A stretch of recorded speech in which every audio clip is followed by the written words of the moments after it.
The Millionaire's Gambit. A millionaire forced his daughter to marry a homeless man to humiliate her, but everyone was terrified by what the homeless man said at the wedding.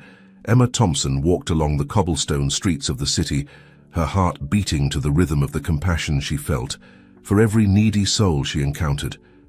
At 25, she was the epitome of beauty and kindness, with her hazel eyes shining with empathy and her wavy brown hair framing a face that always had a smile for everyone. The daughter of a prominent family, Emma had grown up surrounded by luxury and privilege, but her heart had never hardened to the difficulties of others. From a young age, her biological mother, Sarah, had instilled values of generosity and empathy in her, teaching her that true wealth lay in helping others. However, Emma's life took a drastic turn when, at the age of 10, she lost her mother in a tragic accident.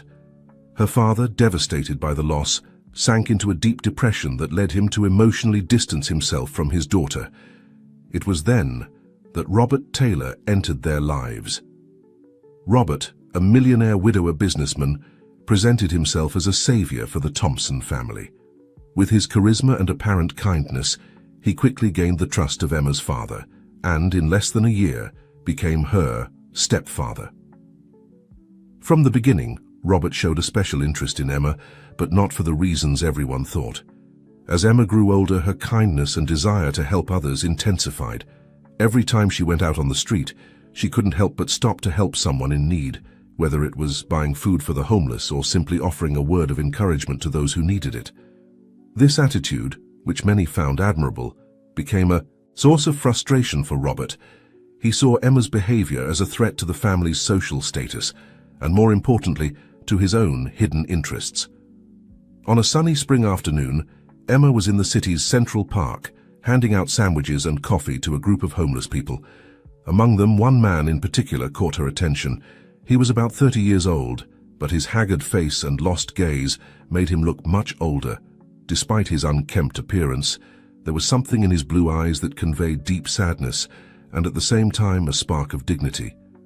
"Hello," Emma greeted with a warm smile, offering him a sandwich and a cup of coffee. "My name is Emma. What's yours?"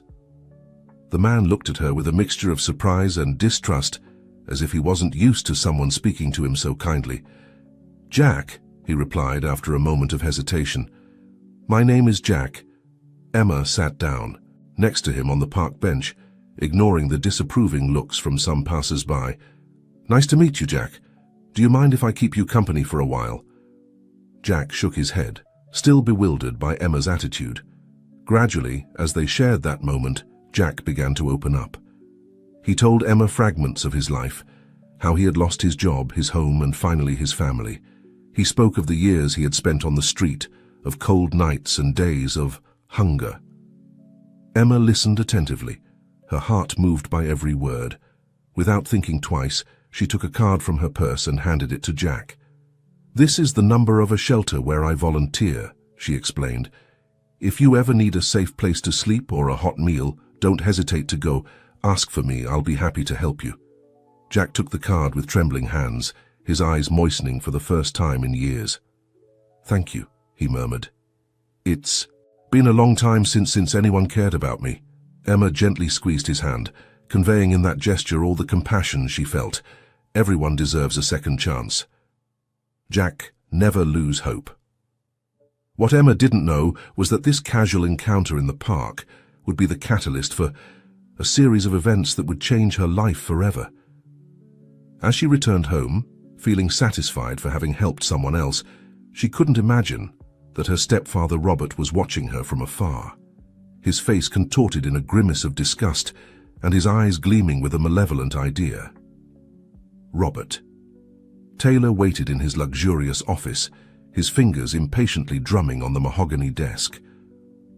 The evening light filtered through the large windows, casting elongated shadows on the walls covered with diplomas and awards. The sound of heels echoed in the hallway, and seconds later, Emma entered the room. "You called for me, Robert?" she asked, her voice tinged with a mixture of respect and wariness. Robert stood up slowly, his imposing figure standing out against the backdrop of the city stretching behind him. "Yes, Emma, we need to talk about your recent behavior." Emma frowned, confused. My behavior? I don't understand what you mean. Robert let out a dry laugh, devoid of humor. Of course you don't understand. That's precisely the problem. He approached her, his cold eyes fixed on Emma's. I saw you today in the park, fraternizing with those beggars. The contempt in his voice made Emma shudder. I was just helping, Robert. There's nothing wrong with that. Nothing wrong? Robert raised his voice, making Emma instinctively step back. Do you realize what you're doing? You're tarnishing the family name, dragging through the mud everything your father and I have built. Emma felt anger beginning to boil inside her. Tarnish the family name by helping those in need. That's exactly what my mother taught me to do. The mention of Emma's mother seemed to enrage Robert even more. Your mother is dead, Emma, and it's time you understand how the real world works. He moved away from her, walking towards the window. For a moment he seemed to be lost in his thoughts, and when he spoke again, his voice had a calculating tone that made Emma's blood run cold. I think it's time you learn a lesson about the consequences of your actions. Emma looked at him, a feeling of dread growing in her chest. What do you mean? Robert turned to her, a cold smile curving his lips. You're going to get married, Emma. The shock made Emma take a few seconds to process the words. Married. But to whom? Robert's smile widened, acquiring a cruel tint. To that homeless man you so kindly helped today. I believe his name was Jack. The color drained from Emma's face. You can't be serious. This is madness, Robert. You can't force me to marry someone I barely know. Oh, but I can, Robert replied, his voice loaded with a threatening calm. As your legal guardian, I have the authority to arrange your marriage. And if you refuse, well, let's just say that shelter you're so fond of might suddenly find itself without funds. Emma felt the world crumbling around her. She knew Robert was capable of carrying out his threats, and the idea of innocent people suffering because of her was unbearable. Why are you doing this? She asked, her voice barely a whisper. Robert approached again, this time with an expression that mixed triumph and false compassion. Because it's time you learn that kindness has a price, Emma, and you're going to pay it.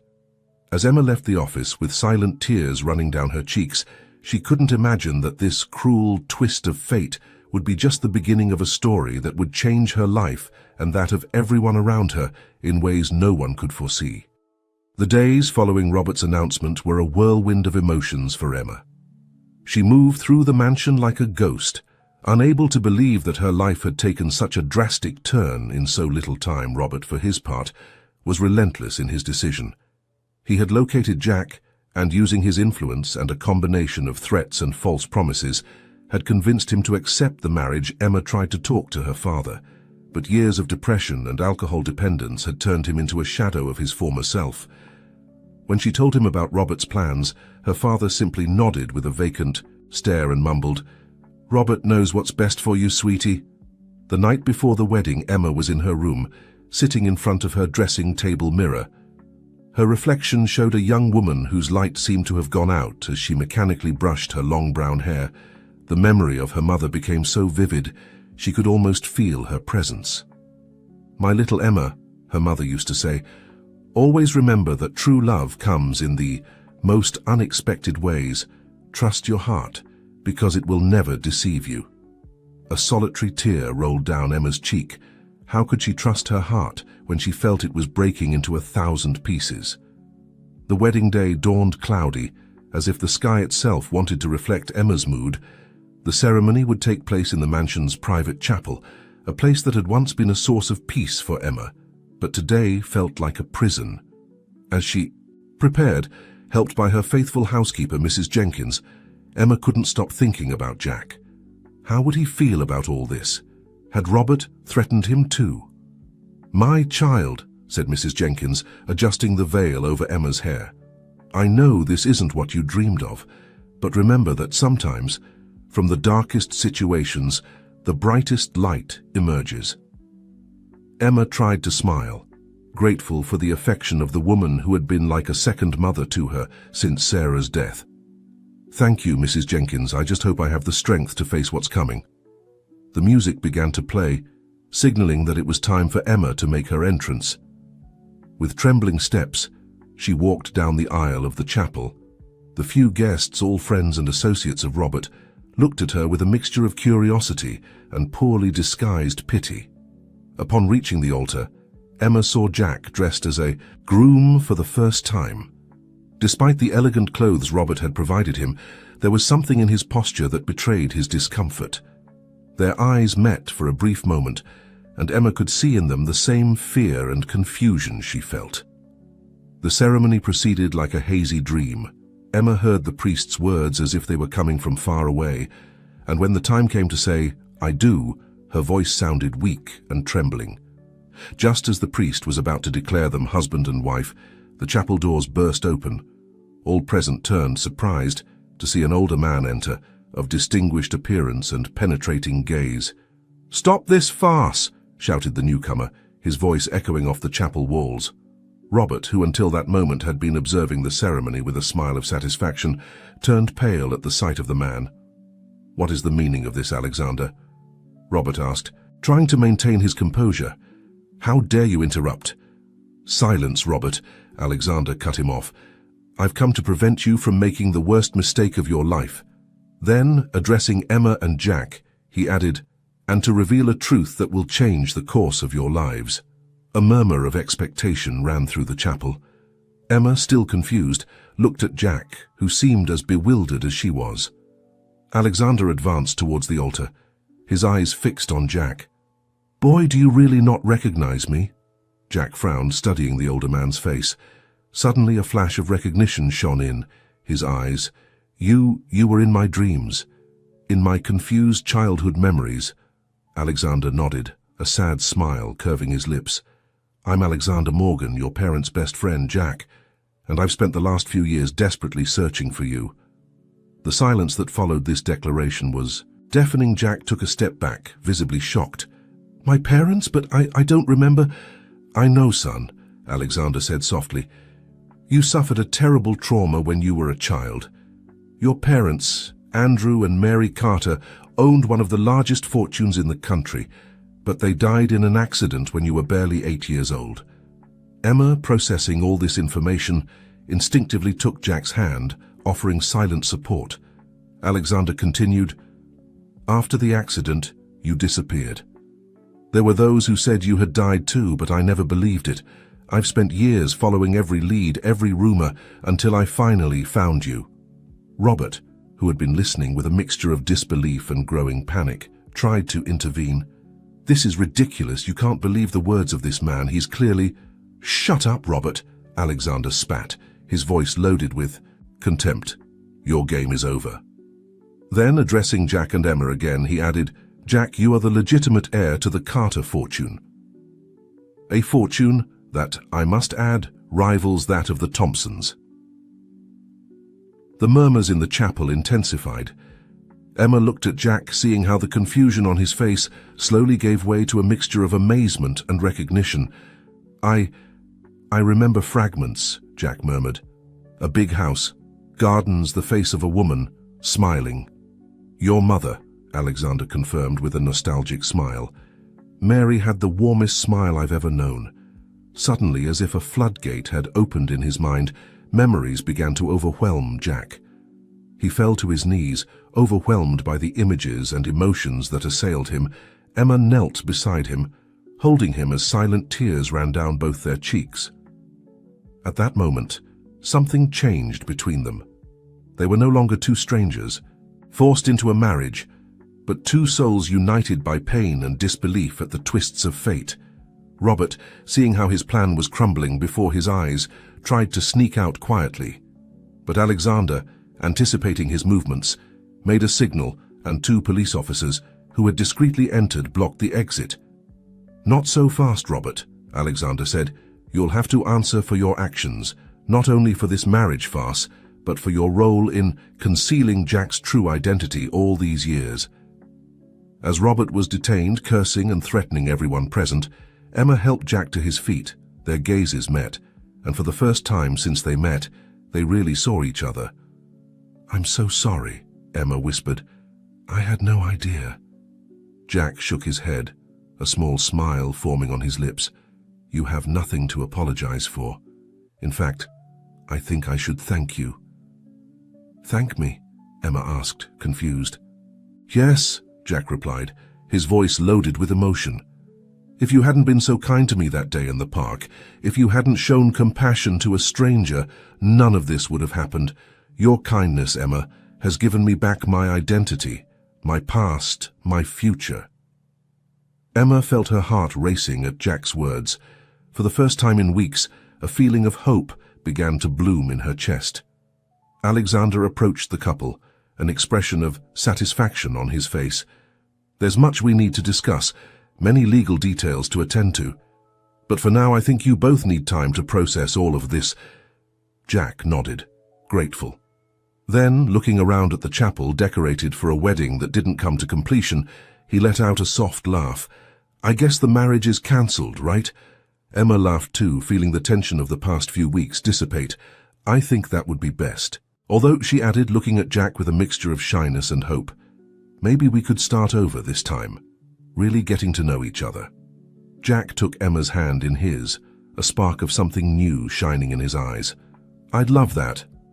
As the guests began to disperse, excitedly commenting on the unexpected events, Emma and Jack left the chapel together.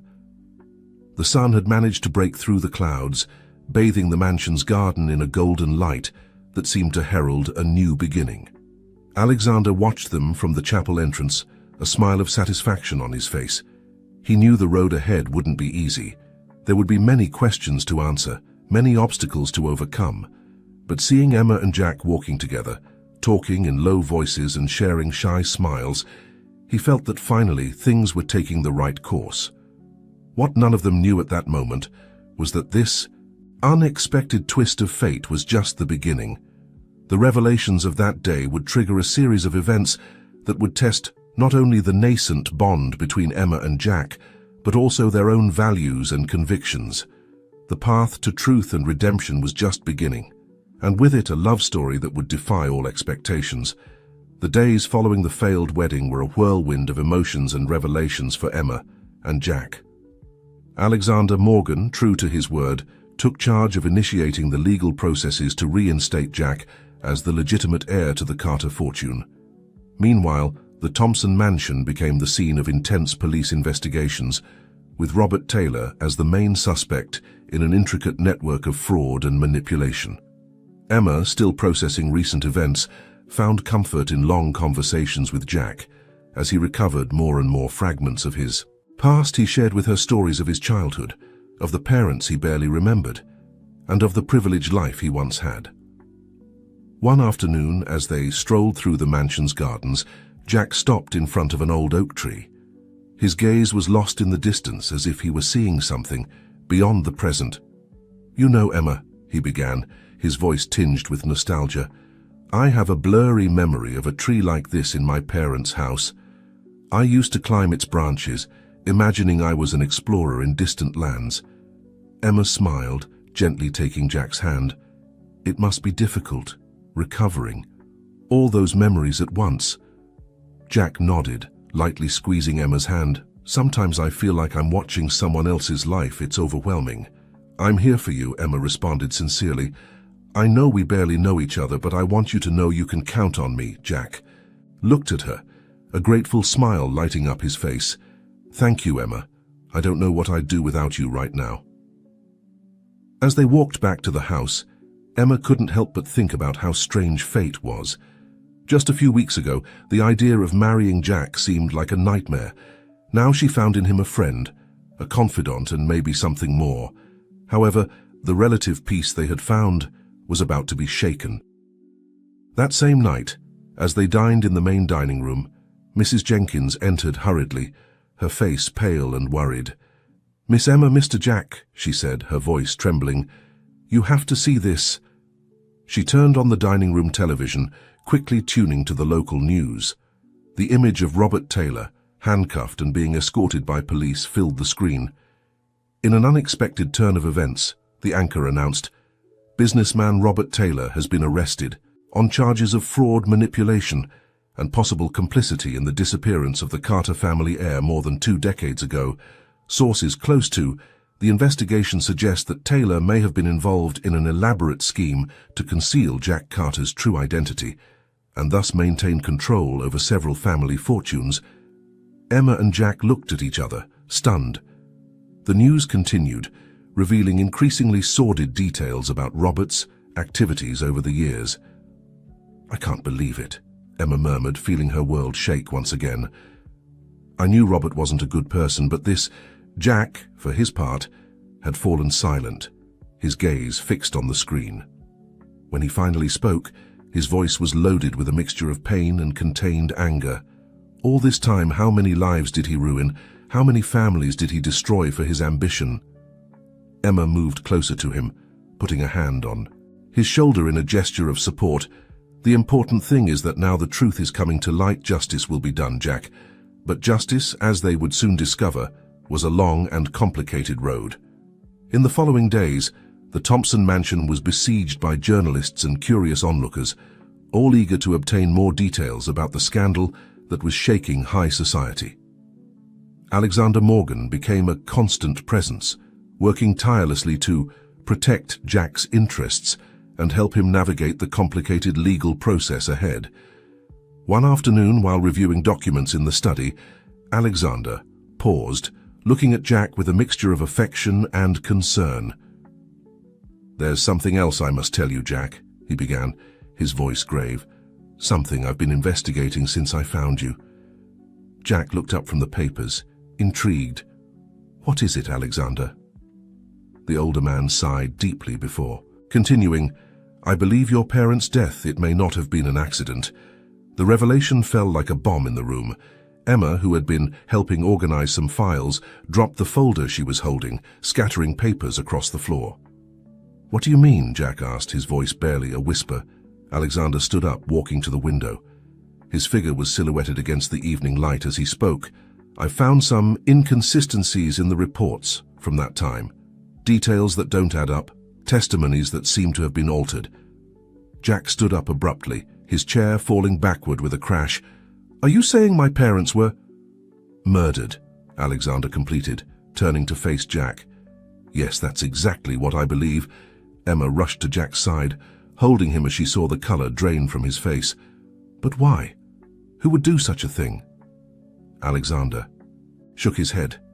"I don't know for certain yet, but I have my suspicions, and I'm afraid Robert Taylor might be involved somehow." The news seemed to reanimate Jack, who straightened up, a fierce determination shining in his eyes. "I need to know everything, Alexander. Every detail, every suspicion. I'm going to get to the bottom of this, whatever it takes." Emma, feeling the tension in Jack's body, hugged him tightly. "You're not alone in this. Jack, I'll be with you every step of the way." Jack looked at her, gratitude and something deeper shining in his eyes. "Thank you, Emma. I don't know what I'd do without you." Alexander observed the exchange with a mixture of approval and concern.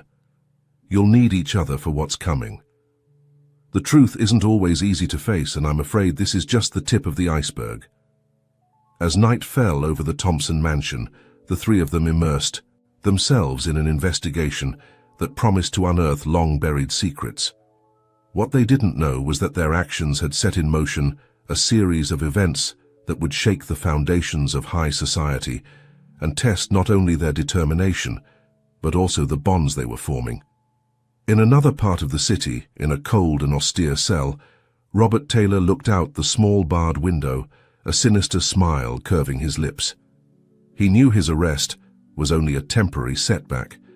He had powerful allies, secrets that could destroy lives, and he wasn't willing to fall without dragging others down with him. "Enjoy your little victory," he murmured to himself, "because the game has only just begun." Days turned into weeks and weeks into months. The investigation into the death of Jack's parents became increasingly complex, unraveling a web of lies and deceit that extended far beyond what any of them had initially imagined. Emma and Jack spent long hours in the mansion's study, reviewing documents, connecting clues, and trying to make sense of the avalanche of information Alexander provided them. As they worked together, their bond strengthened, transforming into something deeper than mere friendship. One night, as rain gently tapped against the study windows, Jack found himself looking at Emma, who was absorbed in reading an old police report. The dim lamplight bathed her face, highlighting the determination in her eyes and the soft curve of her cheek. In that moment, Jack realized he was falling in love with her. "Emma," he said softly, breaking the silence. She looked up, a small smile forming on her lips. "Yes, Jack?" he began, hesitating for a moment. "I want to thank you for all of this, for being here, for helping me." "You didn't have to do it," Emma put the report aside and moved closer to him, taking his hands in hers. "Jack, you don't have to thank me. I do it because I want to, because I care about you." Their gazes met, and for a moment, the world seemed to stop. Jack leaned in slowly, his lips meeting Emma's in a soft, tentative kiss. When they separated, both had flushed cheeks and racing hearts. "I'm sorry," Jack murmured. "I didn't." But Emma silenced him with another kiss, this one more confident and passionate. "Don't apologize," she whispered against his lips. "I've been waiting for this."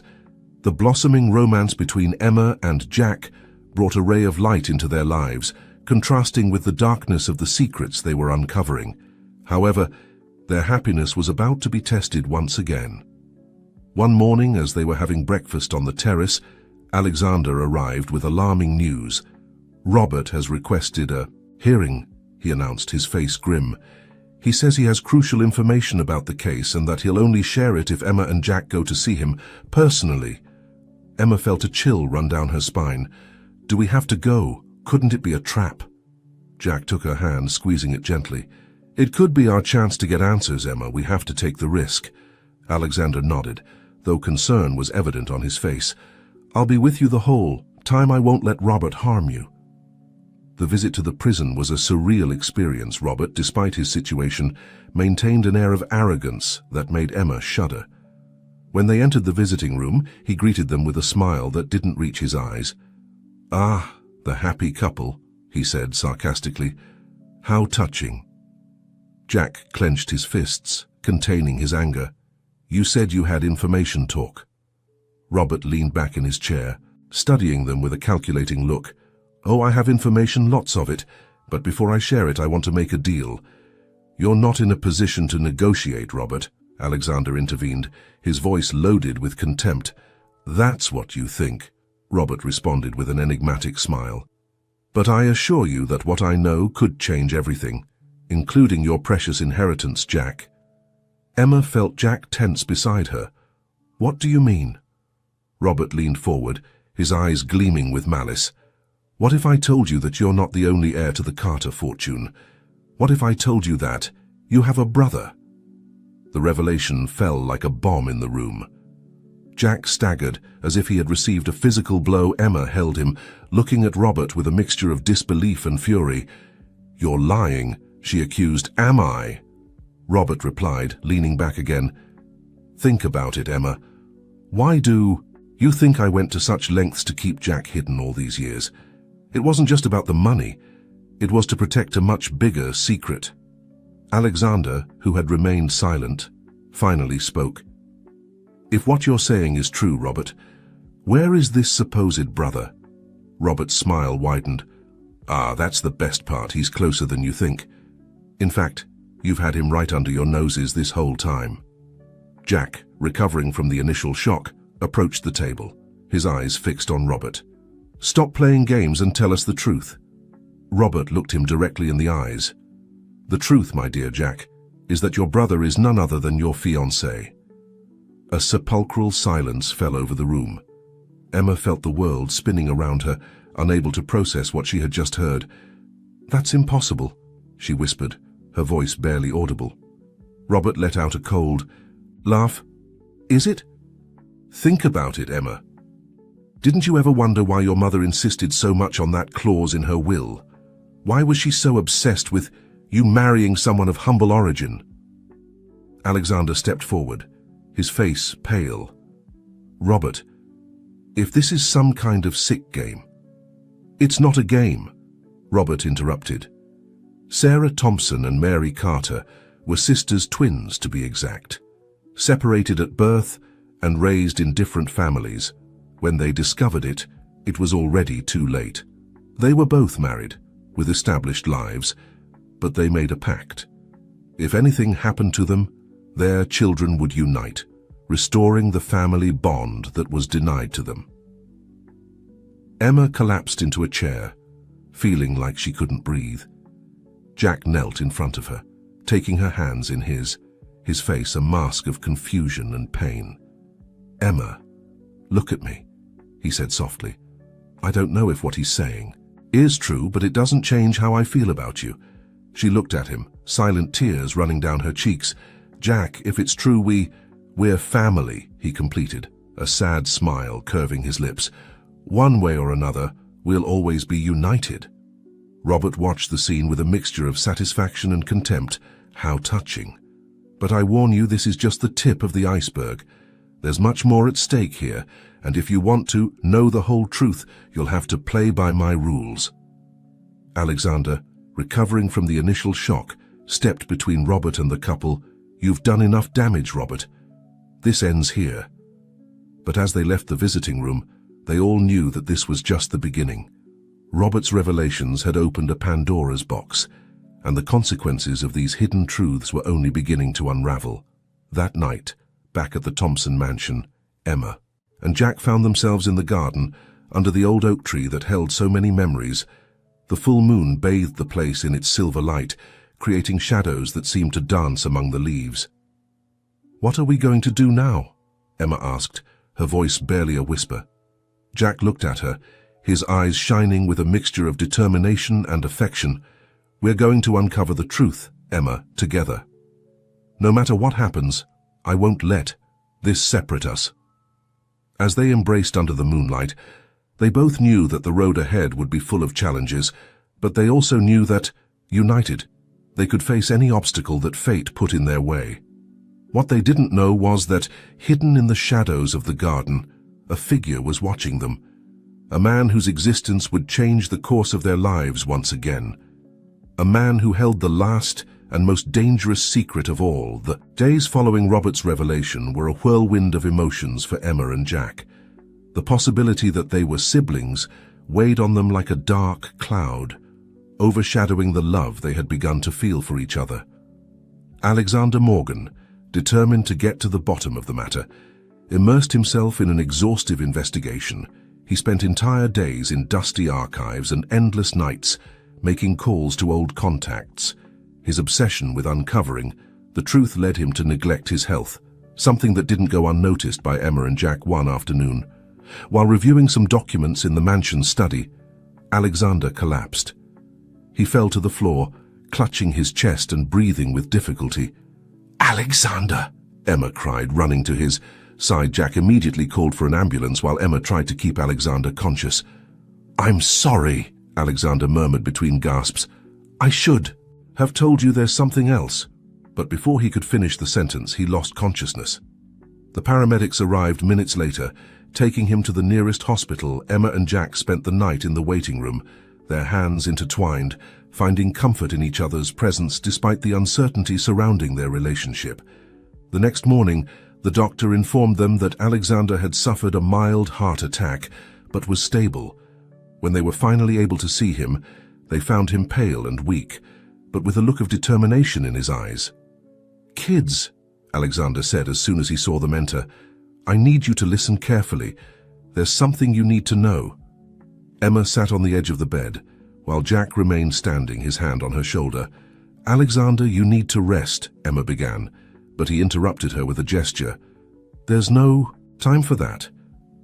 What I have to tell you is crucial," Jack frowned. "Does it have to do with what Robert told us? About Emma and me being siblings," Alexander completed, letting out a tired sigh. "Yes and no. The truth is much more complicated than you imagine." Alexander then told them a story that left them stunned. He spoke of Sarah Thompson and Mary Carter, twin sisters separated at birth and raised in different families. He told them how, upon discovering the truth about their origin, they had made a pact to unite their families. "But there's more," Alexander continued, his voice growing weaker. "Sarah and Mary weren't the only sisters. There was a third, Emma and Jack exchanged looks of amazement. "A third sister?" "Emma," asked Alexander, nodded. "Her name was Caroline, and she is your real mother, Emma." The revelation fell like a bomb. Emma stood up abruptly, moving away from the bed as if she had received an electric shock. "No, it can't be," she murmured, tears forming in her eyes. "Are you telling me that my whole life has been a lie?" Jack instinctively hugged her, momentarily forgetting the confusion about their own relationship. "Alexander, are you sure about this?" The older man nodded weakly. "Completely. Caroline was the youngest of the three. When she discovered the truth about her sisters, she tried to claim her part of the family inheritance. But Sarah and Mary, fearing a scandal, kept her a secret." "And what happened to her?" Emma asked, her voice barely a whisper. "She disappeared," Alexander replied. "Shortly after giving birth, Sarah, unable to have children of her own, adopted you as hers. They raised you as a Thompson, but always with the fear that the truth would come to light." Jack, processing the information, asked, "But then Emma and I aren't?" "No," Alexander confirmed. "You're not siblings, you're cousins." A heavy silence fell over the room. Emma collapsed into a chair. Overwhelmed by the revelations, Jack knelt in front of her, taking her hands in his. "Emma, look at me," he said softly. "I know this is a lot to process, but it doesn't change who you are. It doesn't change how I feel about you." She looked at him, her eyes full of tears and confusion. "Jack, my whole life, everything I thought I knew about myself, is still true," he completed. "You're the same kind and brave person I fell in love with. None of this changes that." Alexander watched them with a mixture of guilt and relief. "I'm sorry, kids, I should have told you this before, but I feared the truth would hurt you more than you already were." Emma wiped away her tears, trying to process all the information. "Alexander, do you know what happened to Caroline, my real mother?" Alexander's face darkened. "That's the hardest part of this whole story. Caroline didn't disappear of her own will. She was murdered." The revelation struck like lightning in the room. Jack stood up abruptly, his face a mask of disbelief and fury. "Murdered? By whom?" Alexander closed his eyes for a moment, as if the weight of the truth was too much to bear. "By the same man who orchestrated the death of your parents, Jack. The man who has been manipulating our lives from the shadows all these years." "Robert," Emma whispered, the realization hitting her hard. But Alexander shook his head. "No. Emma, Robert is just a pawn in a much bigger game. The real mastermind behind all of this is someone who has been closer than we imagined, someone who has been posing as an ally all this time." Jack frowned, a suspicion forming in his mind. "You're not suggesting that—" "Yes," Alexander confirmed, his voice barely a whisper. "The person responsible for all of this is your father. Jack Andrew Carter is alive." The silence that followed this revelation was deafening. Jack staggered. As if he had received a physical blow, Emma held him, her own shock momentarily forgotten in the face of Jack's evident pain. "It's impossible," Jack murmured. "I saw my father's body. I was at his funeral." Alexander shook his head. "What you saw was an elaborate staging, Andrew. Faked his death and your mother's to escape the consequences of his actions. He's been pulling the strings from the shadows all this time." Emma, trying to make sense of it all, asked, "But why? Why do all of this?"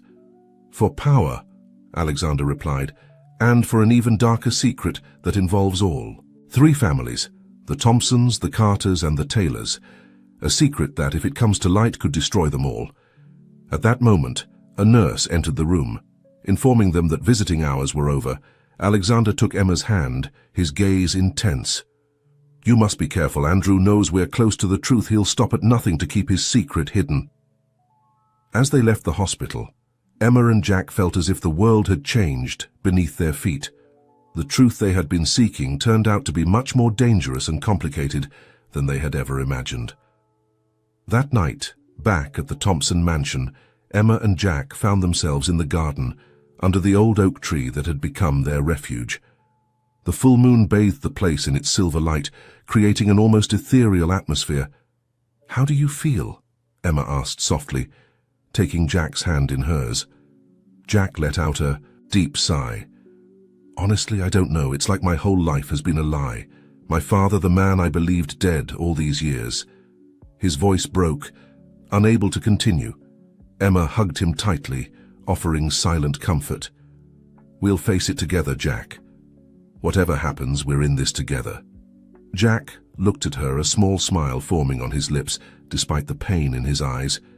"Even after knowing we're cousins?" Emma let out a soft laugh. "Especially after knowing we're cousins. At least we're not siblings, right?" The joke managed to lighten the mood for a moment, and they both laughed, finding comfort in each other's presence. But the seriousness of their situation soon fell upon them again. "What do you think that secret is that Alexander was talking about?" Emma asked, her voice barely a whisper. Jack shook his head. "I don't know, but it must be something really big to justify all of this faked deaths, real murders, destroyed families."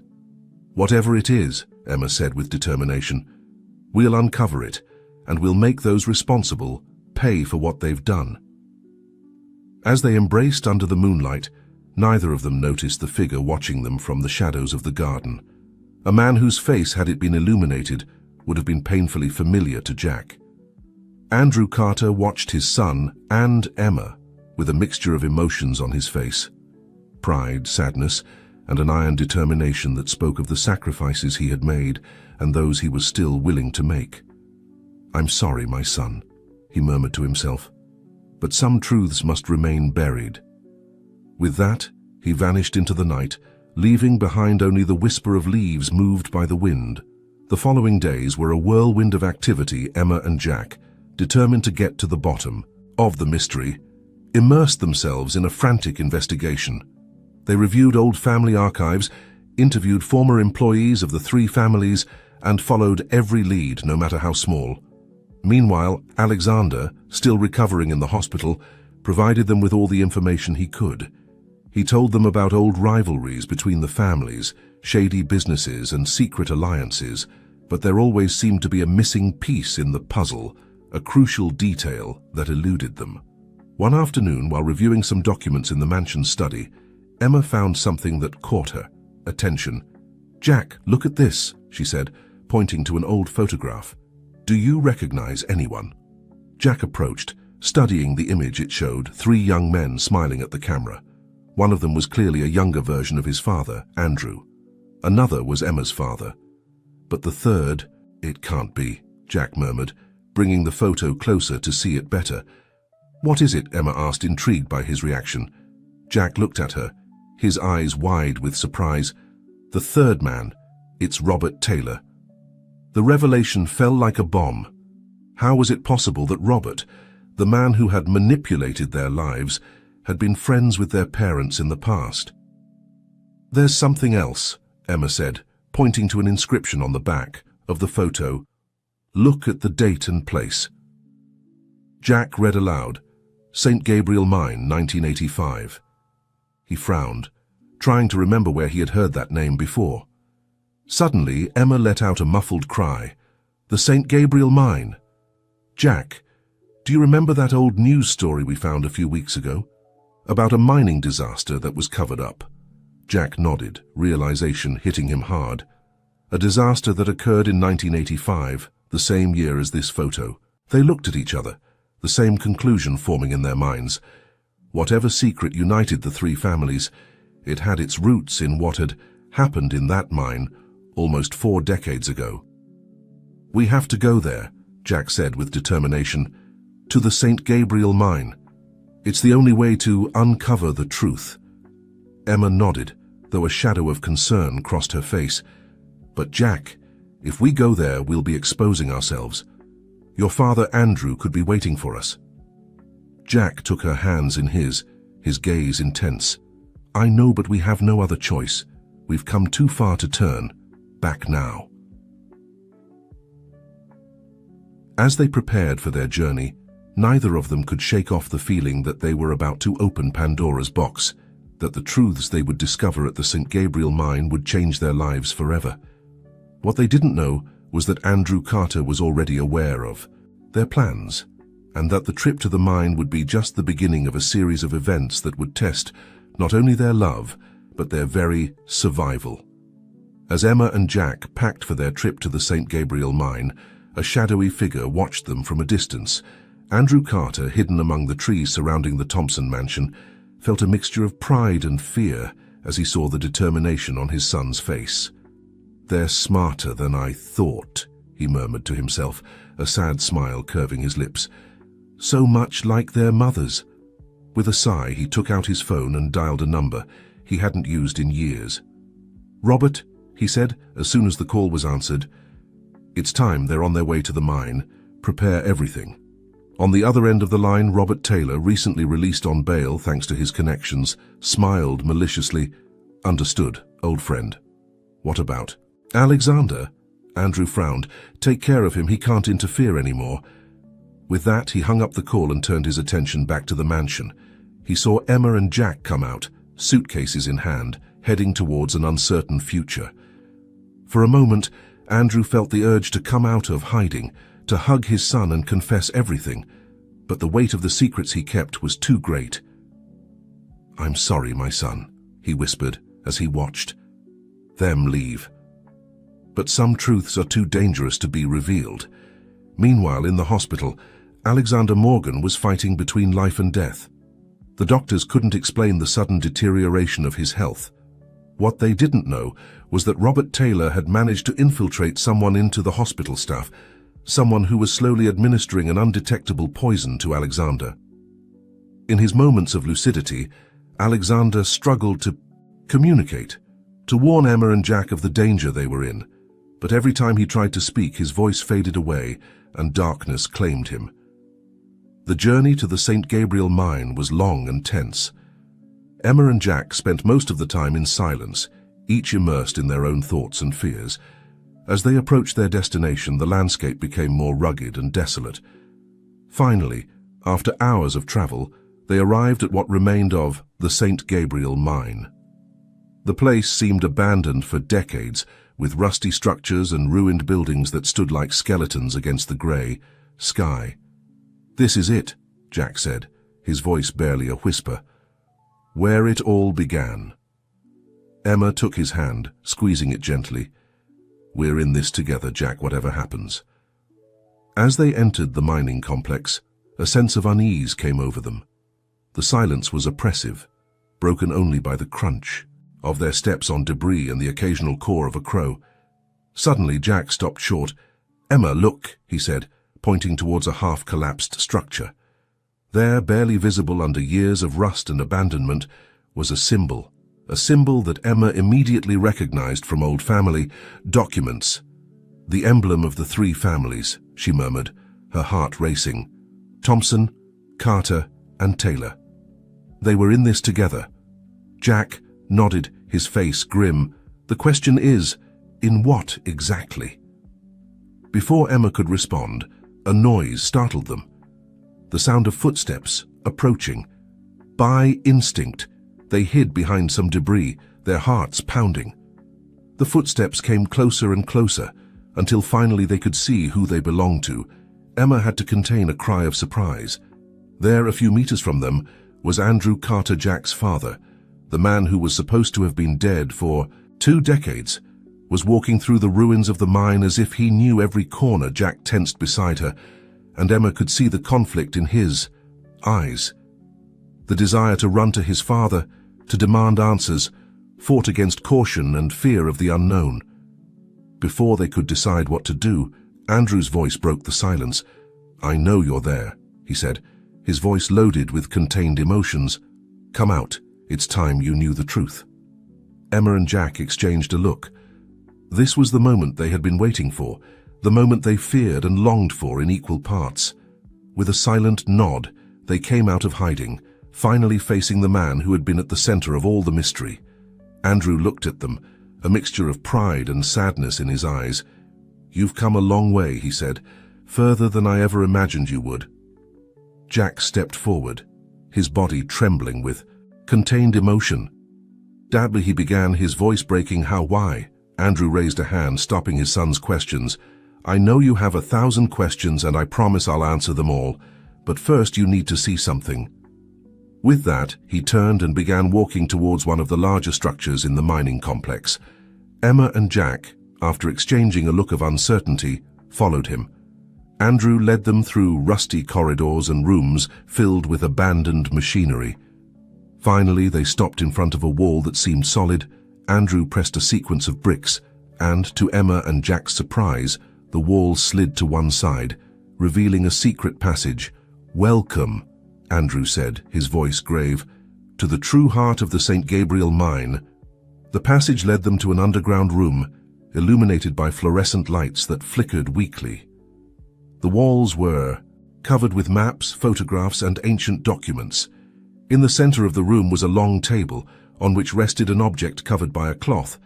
Andrew approached the table and, with a dramatic gesture, removed the cloth. Emma and Jack gasped in unison. On the table was a stone the size of a fist, emitting a soft bluish glow. Its facets seemed to change and move, as if it had a life of its own. "This," Andrew said, his voice loaded with reverence, "is the reason for everything. The curse and blessing of our families." Emma moved closer, fascinated by the stone. "What is it?" "The local miners called it the heart of the mountain," Andrew replied. "We simply know it as the stone." Jack, who had been observing in silence, finally spoke. "What does this have to do with the deaths, the lies, all this conspiracy?" Andrew sighed deeply, the weight of decades of secrets visible on his shoulders. "Everything, my son, everything." And so Andrew began to relate a story that dated back to 1985, when three ambitious young men, Andrew Carter, William Thompson, and Robert Taylor, discovered the stone during an exploration in the mine. "At first we didn't understand its power," Andrew explained, "but soon we discovered that the stone could change things, alter reality itself." Emma and Jack listened, stunned, as Andrew told them how the three friends had used the power of the stone to quickly rise in their respective fields. Fortunes made overnight, rivals who mysteriously disappeared, political decisions that inexplicably favored them. "But power has a price," Andrew continued, his voice breaking. "The stone began to claim lives first, mine workers. Then, close relatives and friends." Jack felt his blood run cold. "Mom," he whispered. Andrew nodded, tears forming in his eyes. "Your mother, William's wife, Carolyn, all victims of the stone's insatiable power." Emma, processing all this information, asked, "Is that why you faked your death? To protect Jack?" "Yes," Andrew replied. "I hoped that by distancing myself I could break the connection between the stone and Jack. But I was wrong. Fate has a cruel way of reuniting those marked by the stone." Suddenly, a noise at the room's entrance startled them. Robert Taylor entered, followed by a group of armed men. "What a touching family reunion," Robert said with a cold smile. "Too bad I have to interrupt it." Andrew stepped between Robert and the young couple. "Robert, don't do this. We've caused enough damage." Robert let out a bitter laugh. "Damage? We're just getting started, old friend with the stone. We can rewrite history. We can have the world at our feet. Jack," seeing the madness in Robert's eyes, understood the magnitude of the danger they faced. "You can't control its power, Robert. No one can." "That remains to be seen," Robert replied, signaling his men, "Take the stone." What followed was chaos. Andrew lunged at Robert, while Emma and Jack fought against the armed men. In the midst of the confusion, the stone fell to the floor, its glow intensifying. Suddenly, a tremor shook the room. Cracks began to form in the walls and ceiling, and the floor beneath their feet shuddered. "The mine is collapsing," Emma shouted. Andrew, seeing the imminent danger, made a decision. With a quick movement, he grabbed the stone. "Run!" he shouted to Emma and Jack. "Get out of here!" Jack tried to reach his father, but Emma held him back. "Jack, we have to go." With a heavy heart, Jack allowed Emma to drag him towards the exit as they ran. Through the collapsing corridors of the mine, they heard a deafening roar behind them. They managed to get out just as the mine entrance collapsed, sealing the fate of those who remained inside, panting and covered in dust. Emma and Jack embraced, watching as the St. Gabriel mine became a tomb of secrets and ambitions. "It's over," Emma whispered, tears running down her cheeks. Jack nodded, his gaze fixed on the ruins. Yes, it's over. But at what cost? As the sun began to set on the horizon, Emma and Jack remained silent, aware that their lives would never be the same again. The truth they had sought so desperately turned out to be more painful and complicated than they had ever imagined. But in the midst of tragedy and loss, they had each other, and that they decided would have to be enough to face whatever the future held for them. What they didn't know was that, under the rubble of the mine, the stone continued to glow, its power intact, patiently waiting for someone else to discover its secrets, because some stories, like some powers, never really end. They just wait for the right moment to resurface. 6 months had passed since the tragic events at the St. Gabriel mine. Emma and Jack had returned to the city, trying to rebuild their lives and process everything they had discovered. The disappearance of Andrew Carter and Robert Taylor had been national news for weeks, but gradually the media interest had faded, leaving behind only unanswered questions and conspiracy theories. On a spring morning, Emma was in the garden of the Thompson mansion, tending to the roses that her adoptive mother, Sarah, had loved so much. The sun shone softly, and a cool breeze carried the scent of freshly opened flowers. It was a beautiful day, but Emma couldn't shake the feeling that something was missing. Jack found her there, lost in her thoughts. He approached quietly and wrapped his arms around her from behind. "A penny for your thoughts," he murmured in her ear. Emma leaned back against him, finding comfort in his presence. "I was thinking about everything that's happened, how our lives changed in such a short time." Jack nodded, understanding perfectly. He himself had spent countless sleepless nights going over the events at the mine, wondering if he could have done something different, if he could have saved his father. "I know," he said softly. "Sometimes I wonder if we'll ever know the whole truth." Emma turned to look at him, her eyes full of determination.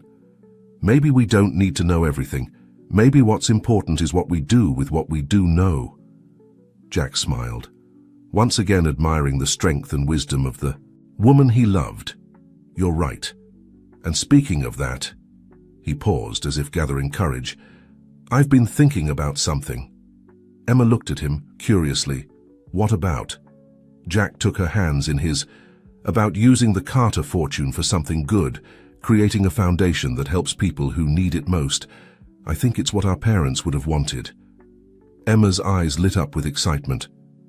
"Jack, that's wonderful, and I think I know exactly where we can start."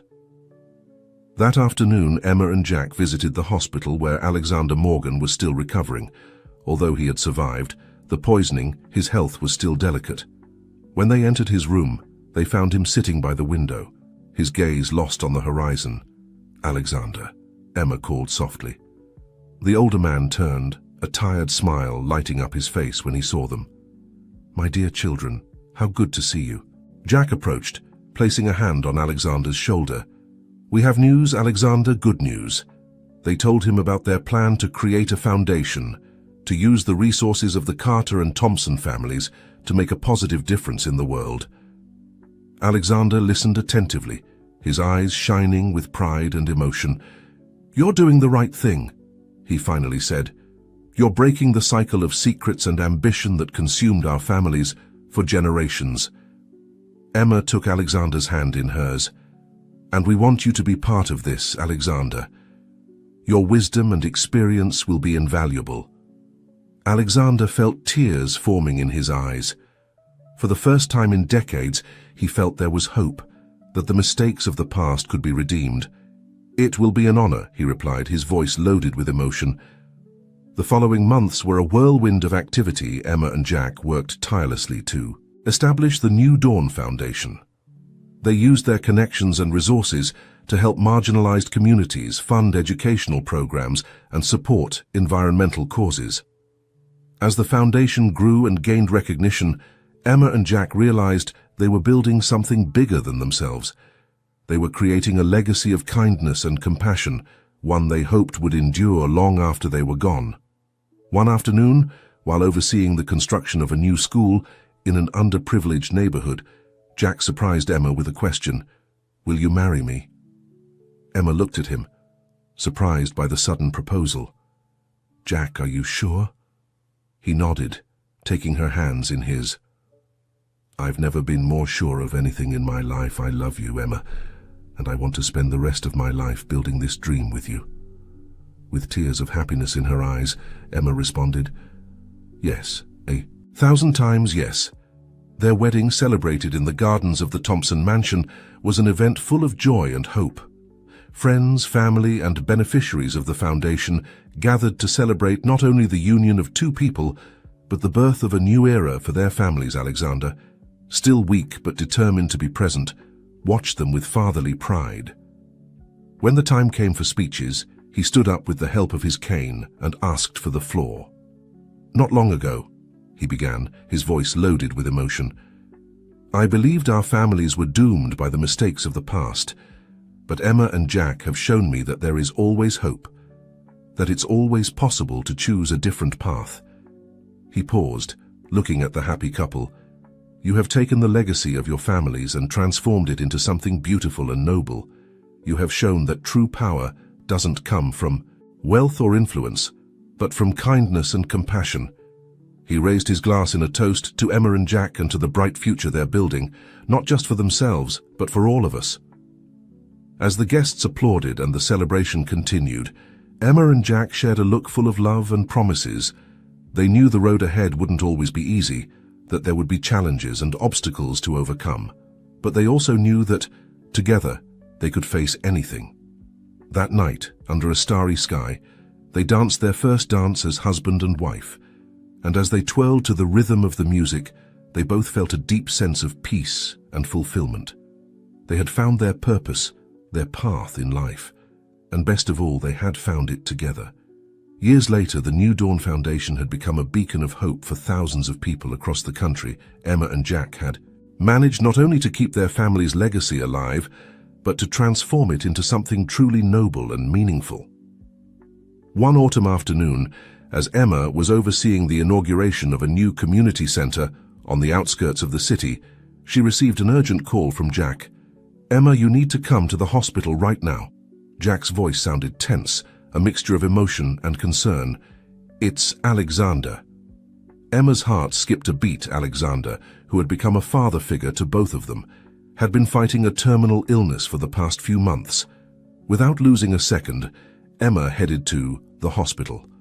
When she arrived at Alexander's room, she found Jack holding the old man's hand. Alexander looked more fragile than ever, but there was a light in his eyes that Emma hadn't seen in a long time. "My dear children," Alexander said in a weak but affectionate voice, "I have something important to tell you." Emma sat on the other side of the bed, taking Alexander's other hand. "We're here, Alexander, we're listening." Alexander coughed slightly before continuing. "I've kept one last secret all these years, one that I thought was better kept hidden. But now, at the end of my life, I realize that you deserve to know the truth." Jack and Emma exchanged a worried look. What else could there be after everything they had discovered? "The stone," Alexander whispered. "It wasn't destroyed in the mine collapse." Emma felt her blood run cold. "What do you mean?" Alexander closed his eyes for a moment, as if gathering strength. "Your father, Jack Andrew. He managed to get it out of the mine before the collapse. He entrusted it to me to keep it safe." Jack stood up abruptly, his face a mask of shock and confusion. "Is my father alive?" Alexander sadly shook his head. "No. Jack Andrew sacrificed his life to ensure the stone didn't fall into the wrong hands. But before he died, he made me promise to protect it until the right time came." "And that time is now?" Emma asked, her mind spinning with the implications of this revelation. Alexander nodded weakly. "You two have shown a wisdom and compassion that goes beyond your years. You've used your influence and resources for the common good. Without succumbing to the temptation of power, I believe you're ready for the responsibility that the stone carries." With trembling hands, Alexander took out a small chest from under his pillow. When he opened it, the familiar bluish glow of the stone illuminated the room. Emma and Jack looked at the object with a mixture of awe and fear. They knew the power it contained, the potential for good and evil that resided in its shining facets. "What are we supposed to do with it?" Jack asked, his voice barely a whisper. Alexander smiled weakly. That, my dear boy, is the question you'll have to answer. Yourselves. The stone is an instrument, neither good nor evil in itself. Its power depends on the intentions of those who possess it. Emma took Jack's hand, seeking and offering comfort at the same time.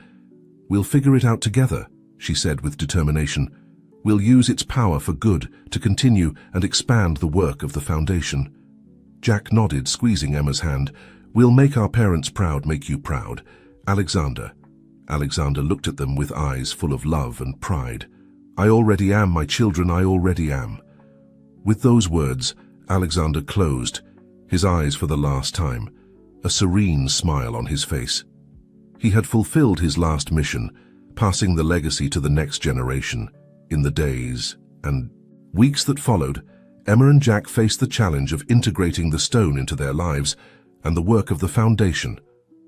They discovered that its power, when used with wisdom and compassion, could achieve miracles, curing diseases thought incurable, reversing environmental damage even, influencing the hearts and minds of the powerful to make more ethical and compassionate decisions.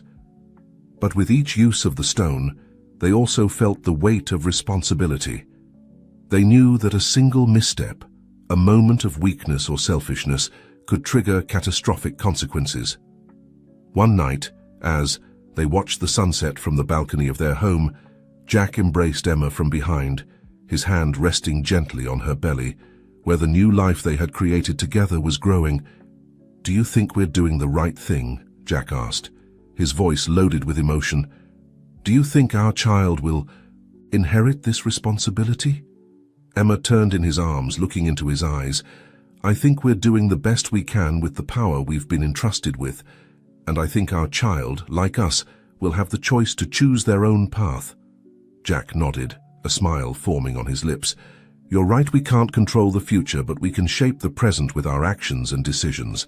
As the sun sank into the horizon, bathing the city in golden and pink hues, Emma and Jack remained silent, contemplating the future they were building. A future full of hope, love, and infinite possibilities. They knew the road ahead wouldn't be easy, that there would be challenges, temptations, and moments of doubt. But they also knew that together they could overcome any obstacle, because their love, forged in the fire of adversity and tempered by compassion and wisdom, was stronger than any magical power. It was the true force that shaped their destiny, and that of all those whose lives they touched. And so, as night fell gently over the city, Emma and Jack prepared for the next chapter of their life together. A chapter full of promises, challenges, and the exciting uncertainty of tomorrow. For in the great book of destiny, their story was just a beginning full of love, hope, and the promise of a bright future for all those whose lives had been touched by the power of the stone, and more importantly by the power of true love.